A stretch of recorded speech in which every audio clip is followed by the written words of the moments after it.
according to experts, severe isolation can be extremely harmful to our overall health.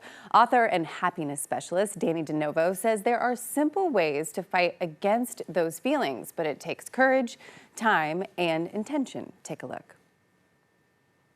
Dannie, many people dismiss loneliness as just a temporary feeling, but it can really impact our well-being. And I know so many of us experienced that in the last 2 years. So I'm so glad we're talking about this. What are some ways that loneliness can really affect our lives? Well, loneliness can leave you feeling isolated and separated from others. That leads to further feelings of low self-esteem, lack of confidence, even anxiety and depression. You know, that's really hard stuff to deal with, especially when we're dealing with a pandemic. So this loneliness is robbing you of living a fulfilling life and robbing you of your happiness. Exactly. And we know definitely, as you're mentioning, it can affect our mental health. But what can it do to us physically? Loneliness is as detrimental to your health as smoking 15 cigarettes a day. And it also increases your risk of developing chronic heart disease, dementia, diabetes, and even other chronic illnesses like autoimmune disease. Oh my gosh, I had no idea. I know it wasn't good, but I wasn't expecting you to say that. So let's talk about also not just what it does to us, but what is it doing to those around us? How is it affecting them? Well, when you're lonely or you're depressed or anxious, that energy carries over to other people. You know, it wasn't that long ago that I was actually the expert in unhappiness. And one night I was stirring a pot on the stove, making dinner, and my baby, who wasn't even a year old, was sitting on the floor. She had a pot and a spoon, and she started mimicking me. And she looked up at me with her big brown eyes, so proud.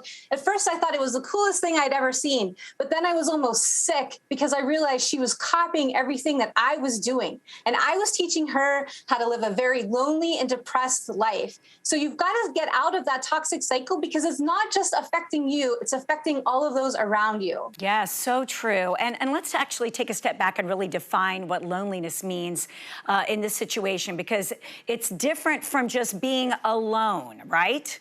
Yes. Well, when you're alone, that's just it. You're by yourself. There's no one else around you. And that's fine as long as you feel good about it. But when you start getting into this negative emotional state of feeling lonely, separated, and disconnected, that's when it really starts to do damage to you. You can realize that you can be lonely and be surrounded by people. Right, right. I had a great quote that I always remembered that I heard years ago. You're only lonely if you don't like the person you're alone with. And that kind of strikes at the heart of what we're going to get to today. We want people to get back feeling good about themselves. That way they can get back connecting to other people. And you have a way of doing that. So let's dive in. Yes, this is the stuff I like to talk about. So I use the acronym HAPPY. H stands for habit. You've got to start changing the way you do things every day. If you want that happiness and you want to get rid of the loneliness, you've got to be brave. And that means you've got to go out and start doing things you wouldn't normally do. Try a new class, a new hobby. Just integrate yourself with people you wouldn't normally engage with. When you change your habits, you change your life. The A is for appreciate. It's really easy to look for the stuff that we feel like is missing in our lives. But when you train yourself to look for the good, more and more good stuff just keeps coming in. And that includes good relationships. That is so true. I tell my husband this because he can be a worrywart, which I appreciate about him. But I'm always like, stop and smell the roses. You know, you have to have that moment where you acknowledge the good. So I love that. All right, now let's move on to P. The first P is purge the past. When you hang on to that negativity of the past, you're just carrying around that toxic energy around in your heart all day long. No one wants to be around that toxic energy. You've got to let go of the past. You don't live there anymore. No, we don't. And neither does your happiness. The other P is purpose. You just heard the story about me and my daughter.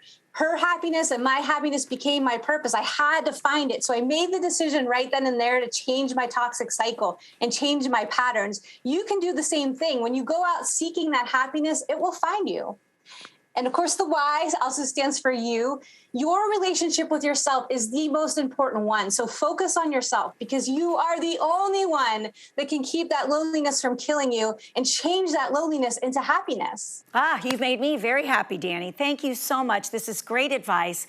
And I hope that you've inspired our viewers. And if they are unfortunately feeling that loneliness weighing on them, hopefully they'll break out of it. So thank you so much. Thank you. All right, thanks for that information, Dannie. You can visit her online at DannieDeNovo.com for more happiness tips.